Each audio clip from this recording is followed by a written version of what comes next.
From the PEP Radio Newsroom, this is the morning news for September 18th, 2025. These are the stories we are reporting. ABC suspended Jimmy Kimmel's late-night show indefinitely beginning Wednesday after comments made about Charlie Kirk's killing led a group of ABC-affiliated stations to say it would not air the show.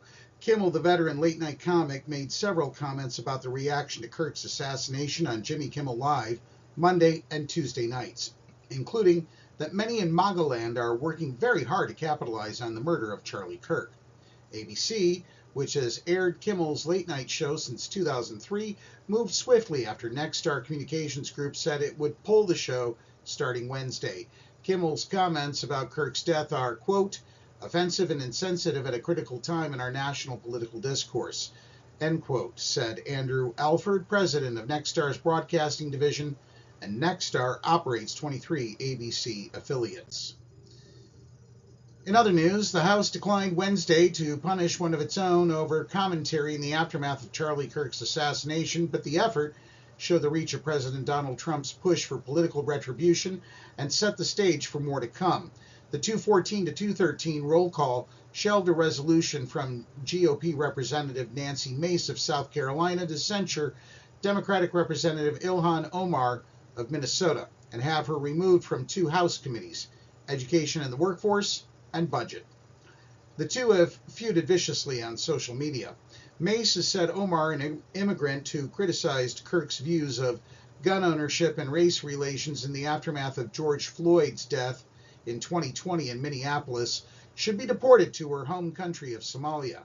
Omar said Mace is pushing false narratives to raise money and, quote, boost her run for governor of South Carolina. Portland, Oregon said Wednesday it will issue a land use violation notice to the city's U.S. Immigration and Customs Enforcement building, accusing the facility of detaining people beyond the limits of what its land use approval allows. The building's conditional land use approval, in place since 2011, does not allow people to be kept overnight or held for more than 12 hours. The city alleges that this provision was violated 25 times over the 10-month period from last October through most of this July. U.S. Immigration and Customs Enforcement made clear detention limitation commitments to our community, and we believe they broke those policies more than 24 times. Portland Mayor Keith Wilson said in a news release, I am proud of our team for conducting a thorough, thoughtful investigation and referring the matter to the next steps in the land use violation process. A Yellowstone National Park trail remained closed Wednesday after a possible grizzly bear attacked a hiker, leaving him with serious but non-life-threatening injuries. The 29-year-old man suffered injuries to his chest and arm in Tuesday's attack on the Turbid Lake Trail northeast of Yellowstone Lake.